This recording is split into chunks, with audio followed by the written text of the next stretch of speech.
আজকে 15 বছর পর। এই 15 বছরে শত শত হাজার হাজার মানুষের সংগ্রাম আসলে একসাথে মিশে একটা ইউনিফাইড ফোর্স হিসেবে কিছুদিন ফাংশন করেছে এবং এটা একটা রিজিমকে এক ধাক্কায় ফেলে দিতে সমর্থ হয়েছে। এবং এটার ক্রেডিট আসলে বাংলাদেশের আপামর ছাত্র জনতা সকলেরই। তারা যে ঐক্যবদ্ধভাবে একসাথে লড়াই করতে পেরেছে এবং ধাপে ধাপে, প্রথমে আমরা ছাত্ররা ছিলাম, পরে প্রথমে আমরা ঢাকা ইউনিভার্সিটি বা অন্যান্য ইউনিভার্সিটি স্টুডেন্টরা নেমেছিলাম, এটার পরবর্তীতে প্রাইভেট ইউনিভার্সিটি স্টুডেন্টরা নামে, এটার পরবর্তীতে ছাত্র জনতা একসাথে নেমে যায়। এটা ধাপে ধাপে মানুষ এই সংগ্রামের মধ্যে ঐক্যবদ্ধ হয়েছে এবং এটার পিছনে প্রচুর মানুষের মানে দিন রাত না ঘুমিয়ে পরিশ্রম করেছে এবং সেটার ফলাফল হিসেবেই আজকে শেখ হাসিনা উনি দেশ ছেড়ে পালিয়েছেন। আমি কিছু ছোটখাটো কথাই বলি যে যখন গত 6 বছরে আমরা ক্যাম্পাসে ছিলাম, ঢাকা বিশ্ববিদ্যালয়ে পড়াশোনা করতাম, এর পাশাপাশি ছাত্র রাজনীতির সাথে যুক্ত ছিলাম, কিন্তু ওই সময়গুলো এত হতাশাজনক। আমাদের তো কোনো চূড়ান্ত লক্ষ্য নেই, আমরা তো ইভেন ডাকসু নির্বাচন পাবো এমন কোনো আশাও আমাদের মধ্যে ছিল না। ছেলেদের হলগুলো সব ছাত্রলীগের দখলে। একটা হলের স্টুডেন্ট সে কানে কানে এসে বলে যে মানে আপনাদেরকে ভালো লাগে, কিন্তু আমার তো ছাত্রলীগ করতে হচ্ছে একটা হলের সিটের জন্য। তো এটা সবসময় একটা কমন ফেনোমেনন ছিল এবং আমরা ক্যাম্পাসে ফাংশন করেছি ছোট ছোট গ্রুপ আকারে, যেটা ইন্ডিপেন্ডেন্ট ছোট ছোট পাঠ্যক্র সার্কেল মাধ্যমে, বা দেখা যাচ্ছে একটা যেটাতে একটা ছাত্রলীগ করা একটা ফার্স্ট ইয়ার স্টুডেন্ট আসলে তাকে নির্যাতনের শিকার হতে হবে না, আমাদের অন্তত সেটা হচ্ছে ইন্টেনশন থাকতো। কিন্তু এই বছরের পর বছর মানে আমাদের মধ্যেও হতাশা ডানা বাঁধতে থাকে এবং আমিও শেষ দিকে বলতে গেলে গত মার্চ এপ্রিলের দিকে একটা সিদ্ধান্তে আসছিলাম যে আমি আসলে কি করতে চাই। এই শেখ হাসিনার রেজিম তো আছে, তো আমাদের তো কোনো একটা সিদ্ধান্তে পৌঁছাতে হবে আমাদের জীবন নিয়ে। এবং আমিও আমার একটা ট্রানজিশন পিরিয়ডের মধ্যে দিয়ে যাচ্ছিলাম এবং আমি সিদ্ধান্ত নিয়েছিলাম যে আমি পড়াশোনা করতে বাইরে চলে যাব, দেশে আর থাকবো না, মানে আগে ফেরত আসবো, কিন্তু এই মুহূর্তে দেশ ছেড়ে যাওয়াটাই আমার কাছে বেটার অপশন মনে হয়েছিল। সেটার মধ্যেই কোটা সংস্কার আন্দোলনের মধ্যে আমরা সবাই জড়িয়ে পড়ি এবং আমরা যারা ঢাকা বিশ্ববিদ্যালয়ের নারীরা ছিলাম তাদের জন্য এটা একটা অনন্য অভিজ্ঞতা। আমরা প্রতিটা নারী হল একদম আন্দোলনের শুরু থেকে 4 তারিখ 5 তারিখ থেকে খুবই কি বলতে পারি একদম রেগুলার বেসিসে আমরা প্রতিদিন হল থেকে 100-150 স্টুডেন্ট বের হতাম এবং নারীরা থাকতো এখানে যে শাহবাগের জমায়েত তার একটা বড় অংশই থাকতো আসলে মেয়েরা।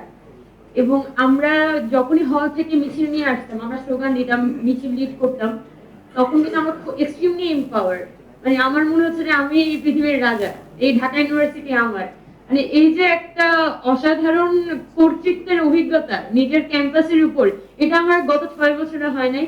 এবং বলতে গেলে আমরা একটা ইতিহাসের মধ্যে মানে পাতা দিয়ে হাঁটছিলাম এরকম মনে হতো আমাদের শুধু। তো এটার পরবর্তীতে যখন আমাদের আমরা খুব কম্বাইন্ড অভিজ্ঞতা যে আমরা মেয়েরা হচ্ছে সবসময় একসাথে থাকতাম এবং আমাদের মিছিলগুলোতে দেখা যেত ছেলেদের থেকে মেয়েদের সংখ্যা বেশি। এমন অনেক দিন ছিল যে মেয়ে হচ্ছে এখানে 1,500-2,000-এর বেশি আর ছেলে আছে হয়তো শেষের দিকে একটা পোর্শন, এরকম মিছিল আমরা করেছি।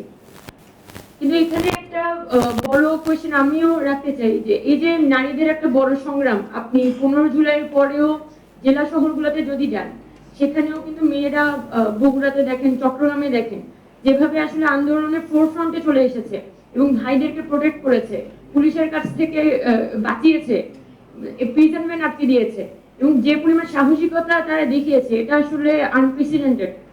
এর আগেও আমি অনেক মেয়ের অভিজ্ঞতা শুনেছি, যেমন নোয়াখালীতে একটা মেয়ের সাথে আমার পরিচয় হয়েছিল এবং ওর নাম সুমাইয়া, এবং সে তার আন্দোলনের অভিজ্ঞতা বলছে তার ফ্যামিলি একদমই চাচ্ছিল না, একদমই তাকে আন্দোলনে যেতে দিবে না এবং সে পরিবারের একদম বিরুদ্ধে গিয়ে, মানে সে জীবনে কখনো পরিবারের বিরোধিতা করেনি, পরিবারের একদম বিরুদ্ধে গিয়ে সে প্রত্যেকটা দিন মিছিল করতো, প্রত্যেকটা দিন মানুষকে নিয়ে যেত এবং যে পরিমাণ ভাবে সে আত্মীকরণ করেছিল এই আন্দোলনটাকে, এটা আসলে আমাদের মেয়েদের জন্য একটা অনন্য অভিজ্ঞতা।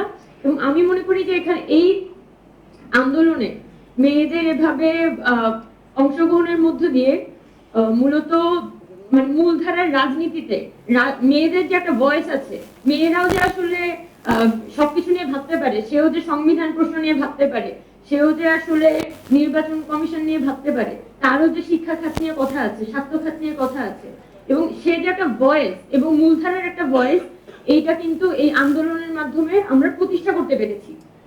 কিন্তু আফটার 5th আগস্ট আপনারা যদি ওভারঅল মিডিয়া অ্যাটেনশন বলি, ওই যেটা আমরা বলতে চাই যে একটা বাবলের মধ্যে এই আন্দোলনটাকে আস্তে আস্তে পুঞ্জীভূত করে আনার একটা চেষ্টা আছে। এটা আমি মনে করি মিডিয়ার পক্ষ থেকেও আছে। সে আন্দোলনটাকে জনগণের লেন্স দিয়ে রিড করতে পারেনি। সে তার লেন্সটা ছোট এবং ওই লেন্সের মধ্যে 6-7 জন আগে, এবং সে ওই লেন্সের মধ্য দিয়ে আসলে আন্দোলনটাকে সাজানোর চেষ্টা করেছে। এবং এই যে এই পুরো আন্দোলনে এত মেয়েদের এত অভাবনীয় ভূমিকা, আপনি আন্দোলন শেষ হওয়ার পরে তার কিন্তু আর কোনো ভয়েস নেই, সে কিন্তু এই আন্দোলনের আর তার অপিনিয়নটা ম্যাটার করে না। তো এই কোশ্চেনগুলো তো ওঠাটা অনেক বেশি জরুরি। আমি আমার নিজের হয়ে বলছি না, আমি একটা আন্দোলনের চেহারা হিসেবে বলছি যে আমরা তো এই আন্দোলনের থেকে তো কি আসার কথা ছিল, যে এখানে তো প্রচুর নারীদের, প্রচুর ফিমেল ভয়েস এখান থেকে আসার কথা, কিন্তু সেই অনুযায়ী কিন্তু আসছে না। মাত্র 2-4 যারা হচ্ছে আমরা ইউনিভার্সিটি পড়ুয়া, তাদের হয়তো এখানে একটা ভয়েস আছে, কিন্তু বেশিরভাগ নারী এখানে কিন্তু অবদমিত হয়েছে। এবং বর্তমানে আরো খারাপ সিচুয়েশন, যারা আন্দোলনে ছিল, ফোরফ্রন্টে ছিল, তারা নানানভাবে সাইবার বুলিং এর শিকার হচ্ছে, হ্যারাসমেন্টের শিকার হচ্ছে, এবং তাদের পরিবার থেকে, আমাদের পরিবার থেকে একটা চাপ আসছে যে আমরা যাতে আস্তে আস্তে নিজেদেরকে গুটিয়ে ফেলি, কারণ আমাদের তো সোসাইটিতে সার্ভাইভ করতে হবে। তো এই যে আমাদের এত বড় গণঅভ্যুত্থানের পরে মানে পুরো একটা জনগোষ্ঠী, সে কিভাবে আসলে, এটা একটা উদাহরণ যে সবাই গণঅভ্যুত্থানে অংশগ্রহণ করেছে, কিন্তু ক্ষমতাগুলো কিছু গোষ্ঠীর হাতে, কিছু মানুষের হাতে আসলে পুঞ্জীভূত হয়ে যাচ্ছে। এবং বিপুল অংশের মানুষ যারা আসলে এই গণঅভ্যুত্থানের বড় অংশীদার ছিল, জনগণ আকারে অংশীদার ছিল, তারা কিন্তু আসলে তাদের হাতে কিন্তু বর্তমানে কোনো ক্ষমতা নেই। এবং আপনি এলাকা পর্যায়ে যান, এলাকা পর্যায়ে আপনি যদি একটা জেলা পর্যায়ে যান, উপজেলা পর্যায়ে যান, ক্ষমতাগুলো পুঞ্জীভূত হয়েছে কিছু রাজনৈতিক গোষ্ঠীর মধ্যে। জনগণ যারা আন্দোলন করেছিল তাদেরকে এখন পুলিশ দাপায় বেড়ায়, মানে পুলিশ না, মানে বিভিন্ন রাজনৈতিক দলের সন্ত্রাসীরা দাপায় বেড়ায়। এটা হচ্ছে যে জেলা উপজেলা পর্যায়ে সিচুয়েশন, এবং আমাদের কাছে এসে সলিউশন খুঁজে যে আমরা এখন কি করব। আমাকে তো যে একটা খুবই মানে অগ্রণী ভূমিকা পালন করেছিল ওই গণঅভ্যুত্থানে, ওই মানুষটা এসে যখন আমাকে জিজ্ঞেস করে যে আমাকে দেখো হুমকি ধামকি দিচ্ছে, আমাকে পেলে নাকি হচ্ছে যে মারবে, এবং আমি সে তার পক্ষে কিছু অবস্থান নিতে পারছি না, কারণ এলাকা পর্যায়ের সিচুয়েশন গুলো তো আমার হাতে নেই। তো এই তার মানে কিন্তু এখানে জনগণের হাত থেকে ক্ষমতাগুলো আস্তে আস্তে কিছু গোষ্ঠীর হাতে পুঞ্জীভূত হচ্ছে, এবং এই কথাগুলো সামনে আসাটা জরুরি। মানে ওভারঅল মেয়েদের পার্সপেক্টিভ থেকে, জনগণের পার্সপেক্টিভ থেকে, একই সাথে আমাদের এখানে যে বর্তমান সরকার ফাংশন করছে, আজকে 1.5 মাস হয়ে গেল। গত 2 দিন আগে ঢাকা বিশ্ববিদ্যালয়ের গণপিটুনিতে একটা ছেলে মারা গিয়েছে, এবং জাহাঙ্গীরনগরেও গণপিটুনিতে একজন ছাত্রলীগ নেতাকে মেরে ফেলা হয়েছে।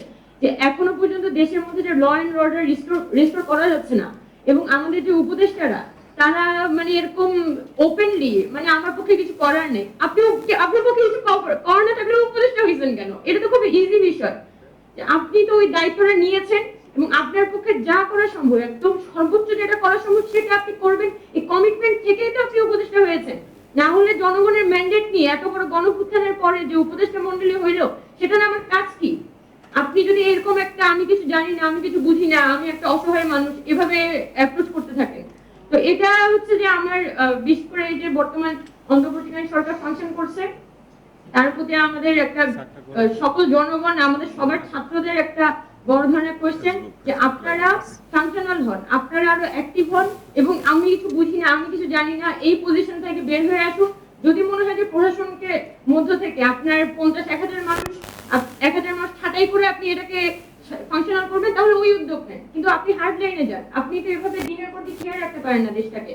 তো আমরা মনে করি যে এখানে অন্তর্বর্তীকালীন সরকার যে ফর্মে ফাংশন করছে, এটা আমাদের গণঅভ্যুত্থানের আকাঙ্ক্ষার বিরোধী, এবং এই গণঅভ্যুত্থানের আকাঙ্ক্ষাটাকে আপহোল্ড করার জন্য আমাদের ছাত্র জনতাকে এখানে ইনক্লুড করতে হবে, একই সাথে আমাদের সরকারকে আরো কঠোর হতে হবে। আমরা কোনোভাবে আমাদের এই যে অভ্যুত্থান, সেই অভ্যুত্থানটাকে ব্যর্থ হতে দিতে পারি না। তো অনেক কড়া কথা বললাম। তো বড় বড় না প্রয়োজনীয় কথা।